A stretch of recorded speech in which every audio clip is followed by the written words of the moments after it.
नमस्कार, आप देख रहे हैं महाभैस। मैं हूं आपके साथ अजय वत्स। तो क्या अभी से समाजवादी पार्टी को 2022 में हार का डर सताने लगा है? कम से कम बीजेपी को यही लगता है, खास करके इस बयान के बाद जो आज सामने आया है समाजवादी पार्टी के मुखिया का। अखिलेश यादव ने कहा है कि जैसे गांव वाले चुनाव में वो हारे, यानी कि बीजेपी हारी क्योंकि बैलेट से चुनाव हुए थे, वैसे ही 2022 के चुनाव अगर बैलेट से हुए तो वो हारेंगे, हम जीतेंगे। अब इस सवाल के कई मायने हैं कि वाकई क्या स्थानीय निकाय के चुनाव में कौन हारा, कौन जीता? पार्टी सिंबल पर तो चुनाव होता नहीं, तो सही आंकड़ा क्या है? यह भी एक सवाल है, पूछूंगा मैं। और साथ ही जैसा बीजेपी कह रही है कि क्या अभी से समाजवादी पार्टी 2022 में हारने का एहसास करने लगी है और इसलिए ये बहाने। आज महाबहस इन्हीं सवालों पर।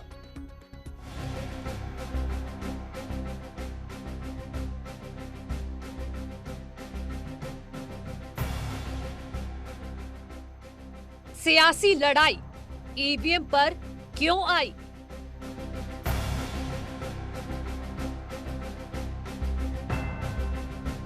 पूरा चुनाव बैलेट से पड़ा। जिला पंचायत का चुनाव, प्रधानी का चुनाव, बीडीसी का चुनाव बैलेट से पड़ा। बीजेपी बुरी तरह हार गई। समाजवादी सरकार बनाइए, ईवीएम हटाइए। 22 का सवाल, सिस्टम पर बवाल। अब चाहे बैलेट से चुनाव हो या ईवीएम से चुनाव हो, सरकार बदलेगी। हम लोग श्रीमती प्रियंका गांधी जी के नेतृत्व में 403 सीटों पर चुनाव लड़ने जा रहे हैं और सुखद परिणाम सबको आश्चर्यचकित करेंगे।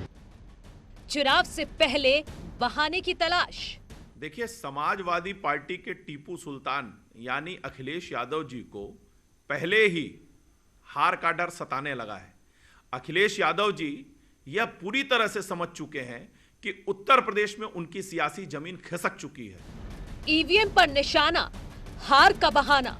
उत्तर प्रदेश में भी पंचायत का चुनाव बैलेट पेपर पे हुआ और भारतीय जनता पार्टी बुरी तरह हारी। समाजवादी पार्टी ने स्वीप किया।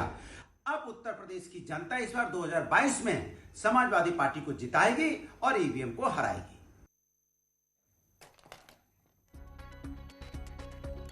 तो क्या इस बयान के मायने हैं? क्या अब एक बार फिर से यह सोचा जा सकता है इस देश में कि आप पूरे देश का वो चुनाव बैलेट पेपर से करें? क्या बैलेट पेपर के जमाने में धांधली नहीं होती थी? क्या पूरे वोटों की छपाई नहीं होती थी? बूथ कैप्चरिंग नहीं होती थी, जो कम से कम अब बंद है? क्या टेम्पर किया जा सकता है? अब इस को करीब खारिज कर दिया है दुनिया भर के वैज्ञानिकों ने, देश ही नहीं दुनिया के वैज्ञानिकों ने। तो ये बार बार सवाल क्यों उठ रहे हैं? या वाकई ये हार का डर है? आइए पूछता हूं सवाल। प्रशांत वशिष्ठ जुड़े हुए मेरे साथ, बीजेपी के प्रवक्ता, सचिन रावत कांग्रेस के प्रवक्ता, जितेंद्र जैन साइबर एक्सपर्ट, सतीश प्रकाश बीएसपी समर्थक और अनुराग भदौरिया समाजवादी पार्टी के प्रवक्ता जुड़े हुए हैं। Welcome you all. सबसे पहले शुरू करता हूं आप ही से, क्योंकि आप ही ने आज ये मुद्दा खड़ा किया है फिर से एक बार। अनुराग भदौरिया जी, वाई, क्यों बार बार एक ही डर आप लोगों को सताता रहता है? ईवीएम का डर, ईवीएम ईवीएम ईवीएम। क्या ईवीएम की वजह से अभी तक आप लोग हार रहे हैं क्या चुनाव दर चुनाव? देखिए, अब मैं जवाब दे दूं। मुझे पूरा विश्वास है आप मुझे बोलने का मौका देंगे, टोकेंगे। 40 सेकंड सर। देखिए, उत्तर प्रदेश के अंदर में भारतीय जनता पार्टी की सरकार है और समाजवादी पार्टी के राष्ट्रीय अध्यक्ष ने 3 सवाल उठाए हैं 3 दिन में।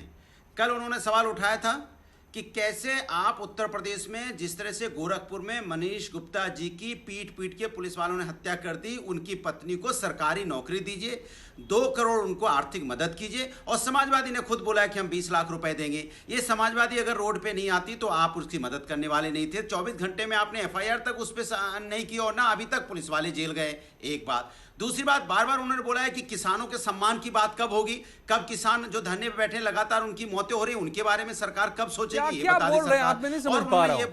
हमेशा की तरह आप अपनी बातें, अपनी स्क्रिप्ट लेकर आते हैं अनुराग जी। आप फिर कहते हैं कि मैं टोकता हूं। अरे भैया, सवाल मैं आम पूछ रहा हूं, आप जवाब कटहल दे रहे हैं। क्यों समय खराब करते हैं मेरे शो का?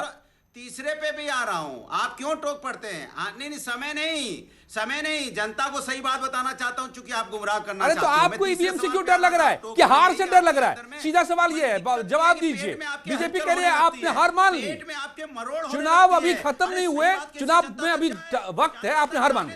सही बात, हमें बीजेपी की बात करनी है। कैसे मनीष गुप्ता जी की बात हो गई, कैसे वहां न्याय की बात हो गई, कैसे किसान की बात हो गई, कैसे बेरोजगारी की बात हो गई, कैसे महंगाई की बात होगी, आपके पेट में मरोड़ उठने लगते हैं। मेरे पेट में सबसे पहले मैंने शो किया था परसों, तब तक कोई चू नहीं था कहीं पर, उसी के बाद हंगामा खड़ा हुआ है। आप छोड़ दीजिए ना, आप भी दावा कर रहे हैं कि आपकी वजह से ये मुद्दा खड़ा हुआ। मैं कह रहा हूं दावा कि मेरे वजह से खड़ा हुआ, न्यूज़ 18 की वजह से खड़ा हुआ। सवाल नहीं है वो, सवाल है कि आपको हार का डर अभी से क्यों लग रहा है? कि आपका समय खत्म हो गया। I will have to go to the next guest. तो तीसरे पे आ रहा हूं ना। अरे तीसरे पे आने तो दीजिए, अब हो गया। अब फिर 40 सेकंड दीजिए, तीसरे पे आ रहा हूं मैं। अब उन्होंने बोला कि जिला पंचायत का चुनाव हुआ था और बैलेट पेपर हुआ, समाजवादी पार्टी बुरी तरह जीती, यहाँ पे बुरी तरह जीती, और भारतीय जनता पार्टी क्यों जीत तो अच्छी तरह से होती है, बुरी तरह से कैसे जीती? धूल चाटती रही, कैसे, कहां पर जीती? चाट के धूल वो गंदी हो गई। आप उसको नहीं, एक मिनट, आप चूंकि हमारा कहने का मतलब यह है कि उत्तर प्रदेश के अंदर में भारतीय जनता पार्टी को हराओ, और ईवीएम भी तो मशीन ही है प्रभु। जैसे हमारा मोबाइल कभी कभी खराब हो जाता है, तो ईवीएम भी खराब हो सकती है। इसके लिए अच्छे इंजीनियर और सिस्टम ठीक करा जाए, जिससे कि चुनाव के दिन ईवीएम खराब ना हो। लोग लाइन में लगे रहते हैं, गर्मी होती है, सर्दी होती है, वो बेचारे घंटों खड़े हैं, पता चलता है ईवीएम खराब है। तो ईवीएम सही तरीके से लगाई जाए। 3 मिनट आपने ले लिया है, मशीन खराब ठीक है ना हो सर। पाए। मैं साइबर एक्सपर्ट से पूछ लूंगा ये बात, लेकिन प्रशांत वशिष्ठ जी, पार्टी को हराना है और समाजवादी पार्टी की सरकार बनानी है, तो ईवीएम को हम ठीक कर देंगे। पहले आप मैदान में तो आइए, आप पहले ही से मैदान छोड़े। प्रशांत वशिष्ठ जी, भाई ईवीएम से आपके ईवीएम से क्यों सबको डर लगता है? ईवीएम आपका है कि चुनाव आयोग का है? अरे हम देखिए, पहले तो भी चुनावों के बाद बोलते थे ईवीएम का चिन्ह जो था वो चुनाव के बाद बाहर आता था। आप तो ये चुनाव से पहले ही बाहर आ गया है। अभी चुनाव का चिन्ह, ये जो ईवीएम का चिन्ह है, जो अखिलेश जी को अभी से चुनाव से पहले ही सता रहा है, तो इससे स्पष्ट परिलक्षित हो रहा है कि अखिलेश जी मन ही मन हार मान चुके हैं। वो समझ चुके हैं कि माननीय योगी आदित्यनाथ जी की जो सरकार है, जो नित नए कीर्तिमान स्थापित कर रही है विकास के, उससे उनकी सरकार की कोई तुलना नहीं हो सकती। सपा का एक ही नारा, मुस्लिम केवल हमारा। ये तो केवल मुस्लिम परस्त सियासत की जो एक राजनीति लंबे समय से चलती रही, मुस्लिम तुष्टीकरण की राजनीति में कहूंगा जो चलती रही, उसको उसकी समाप्ति का समय आ चुका है, वो समाप्त हो चुकी है। अब राष्ट्रवाद की राजनीति का समय है, अब राष्ट्रवाद की राजनीति का समय है, अब माँ भारती को परम वैभव पर पहुंचाने का समय है। अब देखिए अनुराग जी देखिए, आप ये पूरा भाषण लिखकर लाते हैं, आप पूरा भाषण लिखकर लाते हैं घर से, आपके पास कोई, आप मुद्दों पर बात कीजिए, मुद्दों पर बात कीजिए ना, मुद्दों पर बात कीजिए, अपने टर्न पर बोलिएगा। जब आपका टर्न आएगा तब बोलिएगा, जब आपका टर्न आएगा तब बोलिएगा। आप प्रशांत जी बोलिए अपनी बात बोलिए, आप प्रशांत जी बात पूरी कीजिए। 3 डिबेट छोड़कर भाग गए मेरे सामने। आप नहीं, आप 1 बाय 1 बुलवाइए। बस दिस इज नॉट फेयर। अरे बोलने दीजिए भाई, वॉल्यूम डाउन कीजिए। आप समाजवादी पार्टी के इस गुण को सभी जानते हैं।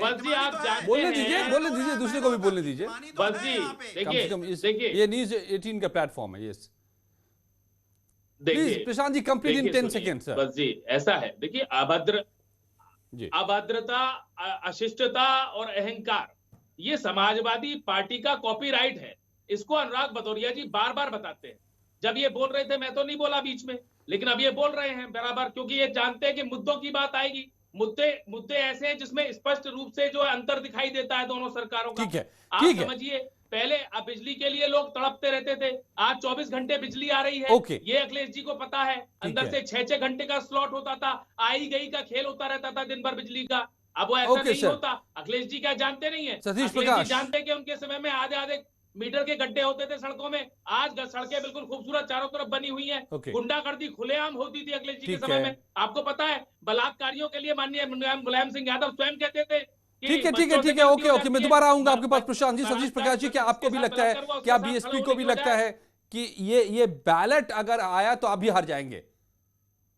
देखिए अजय जी, ईवीएम के ऊपर सबसे पहले कुछ सवाल उठाने वाले हैं तो वो अडवाणी जी है। हालांकि आजकल भारतीय राजनीति में बीजेपी में उनकी कोई सत्यता नहीं है। और हाँ। और ईवीएम के ऊपर सबसे पहले कोई महाग्रंथ लिखा है ईवीएम की खामियों के ऊपर, वो बीजेपी के प्रवक्ता है जीएल साहब है। आपको एक किताब उन्होंने लिखी, वो आप उनको ले लीजिए। देखिए ईवीएम क्या है। तब के शुरुआती दौर थे, अब तो बहुत वक्त गुजर चुका है। अभी आपने कहा कि वो तकनीकी है, तकनीकी के मामले में अमेरिका से आप आगे नहीं है, रशिया से आप आगे नहीं है, फ्रांस से आप आगे नहीं है, जर्मन से आप आगे नहीं है, जापान से आप आगे नहीं है। वहां चुनाव बैलेट पेपर से होता है, ईवीएम से नहीं होता, क्योंकि ईवीएम को बहुत आसानी से किसी भी तरीके से ईवीएम को लेकर के लोगों के मन में सवाल है। नहीं, सतीश प्रकाश जी, बड़ी आसानी से नहीं हो सकता। मैंने भी रिसर्च की है, यहाँ इंडिया से लेकर के मैसाचुसेट्स इंस्टीट्यूट के इंजीनियर तक ने कह दिया है कि ये बहुत मुश्किल है, बहुत मुश्किल है ईवीएम को छेड़ना। दुर्भाग्य है।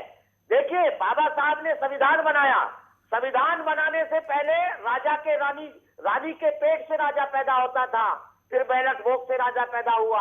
आज बीजेपी ईवीएम की सोरेगसी से सरकार बना रही है, हम सवाल उठाएंगे। और कांग्रेस इसलिए चुप है तो तब तो आपकी बात को एक कदम और आगे मैं ले जाता हूं। कांग्रेस वाली सरकार ने ईवीएम से चुनाव करवाया, कांग्रेस ने मरवा दी बीजेपी की सरकार। क्या सचिन रावत सुनिए इलेक्शन अजय जी मेरी बात आ जाने दीजिएगा जी। अजय जी दोबारा आता हूं आपके पास। आपको भी शक है ईवीएम पर, चलिए समझ गए। ओके सचिन देखिए अजय जी, जहां तक भारत देश की जनता और उत्तर प्रदेश की जनता जब वोट देने जाती है तो हमेशा ईवीएम पर सवाल उठाती है। ये 2014 के बाद में पूरे देश में ऐसा माहौल सामने आया, जिस तरह से ईवीएम में छेड़छाड़ के मामले आए, धांधली के मामले आए, और वो ईवीएम पर निरंतर उत्तर प्रदेश की जनता और विपक्षी दल के नेता सवाल उठा रहे थे। सरकार को भूमिका स्पष्ट करनी होगी, क्योंकि भारतीय जनता पार्टी के नेताओं के बयान आते हैं कि जब तक ईवीएम अच्छा सचिन जी, अगर आप ये कह रहे हैं 2014 के बाद से, 2014 में किसकी सरकार थी? 2014 से पहले तक किसकी सरकार थी? 10 साल कांग्रेस पार्टी की सरकार थी। लेकिन तो कांग्रेस पार्टी की सरकार थी, तो इसका मतलब आप लोगों ने छेड़छाड़ करके बीजेपी को जितवा दिया क्या? 2014 में तो बीजेपी की नहीं चली होगी ना भाई, ये तो बहुत साफ है। मैं खुद बता रहा हूं 300 से ज्यादा सीटें कहां से लेकर आ गई एनडीए। 2014 के बाद में जब से भारतीय जनता पार्टी चुनाव प्रक्रिया में आती, ईवीएम पर सवाल उठते हैं, जनता को भरोसा नहीं रहा ईवीएम पर। आज जनता वोट देने जाती है, फिर भी बंगाल में हार जाती है बीजेपी, बताइए। भारतीय जनता पार्टी पे वोट जाएगा। तो भारतीय जनता पार्टी अपनी भूमिका स्पष्ट करे, क्योंकि चुनाव आयोग की भूमिका भी आज साइबर एक्सपर्ट जुड़े हैं क्या जितेंद्र जैन साहब? राहुल गांधी जी ने विपक्षी दलों से बैठक करके जब राष्ट्रपति जी से मिले तो उन्होंने यही कहा कि अगर ईवीएम पर सवाल उठ रहे हैं तो आज की डेट में बैलेट पेपर से चुनाव कराए जाए, क्योंकि ओके सर, मुझे याद है वो मुझे क्या, यहाँ पर बैठे सभी लोगों ने कहीं न कहीं देखा होगा सचिन जी, वो जो दौर था ना बैलेट पेपर वाला जमाना, कैसे बूथ पर सारे के सारे एक एक बैलेट पर छपाई हो जाती थी, लोग ताकते ही रह जाते थे और चुन लिए जाते थे प्रतिनिधि। सबने देखा होगा, आप सबने, कम से कम वो अब नहीं हो रहा है। ओके ठीक है सचिन जी। कांग्रेस पार्टी लेकिन उसके बाद में आने वाले समय में अगर भूमिका इस तरह की रहेगी तो लोगों को विश्वास नहीं रहेगा। लोकतंत्र कैसे मजबूत होगा? क्योंकि भारत देश का लोकतंत्र है, ओके सर, दुनिया में जाना जाता है। ठीक है सर, लोकतांत्रिक प्रक्रिया लेकिन सचिन जी आपकी बात सुनने जवाब ले लूंगा मैं प्रशांत जी से, लेकिन एक बार फिर से लाता हूं मैं अनुराग भदौरिया जी को। अनुराग भदौरिया जी मेरे साथ क्योंकि एक्सपर्ट अभी तक जुड़ नहीं पाए हैं साइबर के, तो मैं ही आपको दूसरे साइबर एक्सपर्ट की बात बता देता हूं। ये हैं जनाब मैसाचुसेट्स इंस्टीट्यूट ऑफ टेक्नोलॉजी, आप तो पढ़े लिखे आदमी हैं, जानते होंगे, वहां से विशेषज्ञ है धीरज सिन्हा साहब। वो कहते हैं कि लाखों वोटिंग मशीनों को हैक करना होगा, ये काफी धन की जरूरत इसमें होगी अगर इंडिया में आपको इसमें छेड़छाड़ करनी होगी। तो ऐसा करने के लिए इस काम में मशीन निर्माता कंपनी, चुनाव करने वाली संस्था का शामिल होना जरूरी होगा। और इतने बड़े देश में, इतनी बड़ी कंपनियों में, इतने सारे ईवीएम में एक मशीन लगानी होगी, हर मशीन में, तब जाकर आप, और वो मशीन दिखाई देगी तो जाकर आप हैक कर पाएंगे। ये असंभव है। साफ कह रहे हैं एक्सपर्ट कि दिस इज नियरली इम्पॉसिबल। अच्छा ठीक, अच्छा मैं कह रहा, देखिए आपको पहले ही बताया, अमेरिका जैसी एडवांस कंट्री, उससे ज्यादा एडवांस कंट्री तो कोई नहीं इस देश के अंदर में। आप बताइए, जर्मन से ज्यादा एडवांस कंट्री तो नहीं है। जब अमेरिका जैसी कंपनी में बैलेट पेपर से हो रहा है, तो अगर संदेह उठाना कौन सी बड़ी अच्छा ये बताइए, क्या आप वोटिंग देने गए, कभी ईवीएम मशीन खराब नहीं हुई? आप लाइन में खड़े नहीं हुए? घंटों 2-2 घंटे आपने इंतजार नहीं किया? अच्छा, पता क्या नहीं, आप ही न्यूज पढ़ते हो। ठीक है अनुराग जी, आपकी इस बात का मैं जवाब देता हूं। आप आज जो है ना, सुनिए अनुराग जी, अगर आप सुनिए Anurag ji please allow me, you ask the question, you ask the question, allow me please. नहीं, ऐसे नहीं चलेगा। आप एक तरफा नहीं, मोनोलॉग नहीं कर सकते। आपने सवाल उठाया ना भाई साहब, अगर ये बताइए अनुराग जी कि अगर आप कंप्यूटर और सॉफ्टवेयर पर यकीन नहीं करेंगे तो हवाई जहाज को नहीं उड़ा पाएंगे, आप रॉकेट नहीं उड़ा पाएंगे, आप मिसाइल्स नहीं दाग पाएंगे, आप ट्रेन बिना ड्राइवर की दिल्ली में चल रही है मेट्रो, उसको रोकना पड़ेगा, फैक्ट्रियों को बंद कर देना पड़ेगा, रोबोट से ऑपरेशन बंद कर देना पड़ेगा, आपको करीब करीब सारी चीजें बंद कर देनी पड़ेगी। हो गया, कर लीजिए आप। हो गया, मार्केटिंग हो गई मार्केटिंग। अरे मार्केटिंग क्या, मैं साइंस की बात कर रहा हूँ। आपने बहुत अच्छी मार्केटिंग की, इसके लिए साइबर एक्सपर्ट भी जुड़ गए हैं मेरे साथ। आप मुझे बोलने तो दो, आपकी मार्केटिंग इसलिए अच्छी की, क्या प्लेन क्रैश नहीं होता है? मैं आपसे पूछ रहा हूं, मैं पब्लिक की मार्केटिंग करता हूं। आप बताइए। हाँ, मुझे नहीं चाहिए वो बूथ कैप्चरिंग। हाँ या ना? अनुराग भदौरिया जी, बूथ कैप्चरिंग नहीं चाहिए मुझे। मैंने अपनी आंखों से देखी है छपाई होते हुए। अरे अब कम से कम इसमें छपाई नहीं होती ईवीएम में, आर पार होता है। खराब होता है कि नहीं? हाँ ना बताइए आप। अरे फिर वही कहानी बताने लगे। अब आपको मुझसे लड़ना कि बीजेपी से लड़ना? खराब होता है तो ठीक भी तो होता है सर। मुझसे लड़ने लगते भैया, खराब होता है तो ठीक भी तो होता है। ऐसा क्या है? ओके, मुझसे क्यों साइबर एक्सपर्ट जितेंद्र जैन, जितेंद्र जैन, आप थोड़े लेट से जुड़े हैं, या कि क्यों इतना हमारे यहां पॉलिटिकल पार्टीज को डर लगता है, खासकर को ऑपोजिशन को, ईवीएम से? क्या ईवीएम गलत नतीजे देते हैं हमें? बात एक, अगर आप राजनीतिक चश्मे को हम छोड़ दें, ये बात सच है कि कोई भी मशीन हैक हो सकती है, मगर ये भी सच है कि अगर उस मशीन को कंट्रोल्ड एनवायरनमेंट में डाल दिया जाए तो वो हैक नहीं भी हो सकती। अगर आप यहाँ पर देखें तो इलेक्ट्रॉनिक वोटिंग मशीन का जो पूरा का पूरा कंपोनेंट है, उसके अंदर किसी तरह का कोई चिप नहीं है जो वायरलेसली किसी चीज से कम्युनिकेट कर सके। पहली बात, जो कई अफवाहें पहले फैलाई जा रही थी, वो मॉडल कब के 10 साल पहले से वो कुछ है ही नहीं, और ऐसी कोई चिप नहीं है। कुछ अफवाहें फैलाई गई कि कोई मोबाइल कंपनी के उससे फ्रिक्वेंसी पे हो जाएगा, ये सब पूरी अफवाहें हैं, बेसिर पैर की है। नंबर 5, अब ये जरूर है कि अगर आप किसी के हाथ में वोटिंग मशीन देते तो उस आदमी उसको कोड को मॉडिफाई करके उसको कुछ मैनिपुलेट करते, ये संभव है, मगर उसके लिए आपको हजारों लाखों मशीनों को पहली बार मैनिपुलेट करना होगा। दूसरा, हमारे में जो प्रोसेस है उसमें चुनाव से पहले भी मशीन को रीसेट किया जाता है, और उसके बाद ह्यूमन सुपरविजन के अंदर दोबारा चेक किया जाता है चुनाव से पहले, और उसके बाद मशीन को दोबारा लॉक कर दिया जाता है। ऐसा नहीं कि आप मशीन को पॉकेट में लेकर कोई भी कहीं पे चलते जा रहा है, उसको कैमरे के अंदर कंट्रोल निगरानी के अंदर रखा जाता है। अब तीसरी बात आपको समझनी होगी, चलिए एक बार मान भी लिया जाए कि कोई बहुत बड़ा चमत्कार होगा और दिव्य रूप से कोई मशीन को मैनिपुलेट कर देगा, ऐसी किसी भी शंका को खत्म करने के लिए मूल रूप से सुप्रीम कोर्ट का ऑलरेडी जजमेंट और इलेक्शन कमीशन इंप्लीमेंट भी कर रहा है कि अब आप जब वोट करते हैं तो आपके इलेक्ट्रॉनिक वोट के साथ आपको एक पर्ची भी डलती भी दिखती है, जिसे वेरीफाइबल पेपर ऑडिट ट्रेल कहा जा रहा है। वो आपके कागज के वोट की तरह ही है। तो अगर किसी व्यक्ति को लगता है कि साहब मेरे साथ मशीन में धोखा हो गया या इस तरह के आरोप लगाने हैं, तो उसके पेपर का काउंट कराया जाता है, और आज तक जितने भी पेपर काउंट हुए कहीं से मशीन के साथ इस तरह की धोखाधड़ी का कुछ नहीं आया। तो अब ये अनुराग जी, सचिन जी, सतीश जी, सुन लीजिए आप लोग। जो हार रहा है कह रहे हैं कि हम ईवीएम से हार गए, जो जीत रहा है वो ताली बजा रहा है। बोलने तो दो, आप तो सुनाने के लिए बुलाते हो, बोलने कहाँ देते हो? तो आप मुझे बोलने तो दो भैया, आपने बुलाया तो मैं अपनी बात कह लूं। प्रशांत जी को बोलने देंगे, अकेले आपको बोलने दें। सच बोलेंगे तो सुनेंगे, नहीं तो विरोध करेगा। प्रशांत जी, आप पहले ये बताइए 2014 में आप कैसे जीते? कांग्रेस पार्टी की सरकार थी, फिर भी आपने मैनेज कर लिया सारे ईवीएम को। अच्छा, अब मैं बता रहा हूँ 2014 में। अब मैं बता रहा हूँ, देखिए विषय ये नहीं है अजय जी, विषय ये नहीं है। ये अभी अनुराग भदौरिया जी कह रहे थे कि बैलेट पेपर पर चुनाव हो रहा है और ईवीएम जो है वो गड़बड़ है, दोनों अलग अलग बातें हैं। बैलेट पेपर पर हम चुनाव कर रहे हैं, वो हमारी चॉइस है, ईवीएम के बारे में सारे दुनिया के लोगों ने बताया कि इस प्रकार की गड़बड़ नहीं हो सकती। इसके अंदर के उसको विषय को समझने की आवश्यकता है। अखिलेश यादव जी की बौखलाहट को, घबराहट को समझने की आवश्यकता है। बोल लीजिए, अब समय समाप्त हो रहा है। अध्ययन को समझने की अनुराग जी, अब आप बोल लीजिए। भैया मनीष गुप्ता मत रुकिए। मनीष गुप्ता जी की बात करते हैं तो आपकी जीभ पे ताला लग जाता है। आखिर अरे क्यों भैया, मनीष गुप्ता जैसे मनीष गुप्ता जी की बात करते हैं, उसकी हत्या कैसी हुई, आपके मुंह पे ताला लग जाता है, क्यों नहीं बोलते? मनीष गुप्ता की पत्नी को न्याय नहीं दिलाना चाहते क्या? अरे मनीष गुप्ता जी के लिए माननीय योगी जी ने सब कुछ कर दिया। मनीष गुप्ता जी के लिए सब कुछ कर दिया।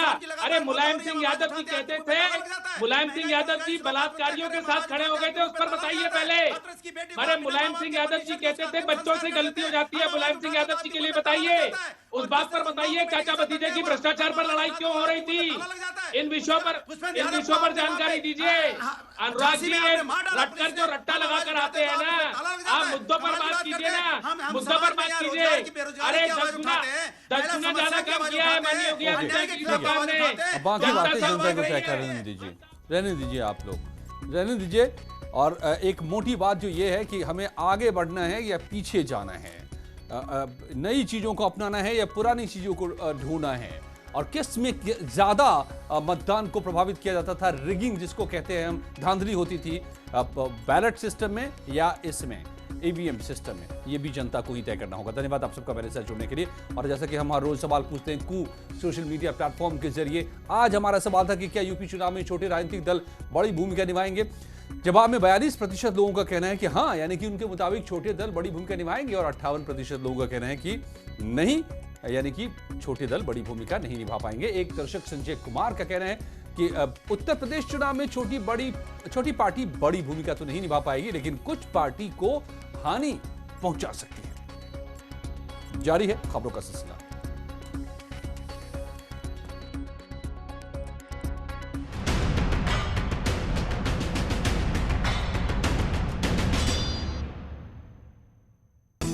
शामली में बड़ा हादसा, कैराना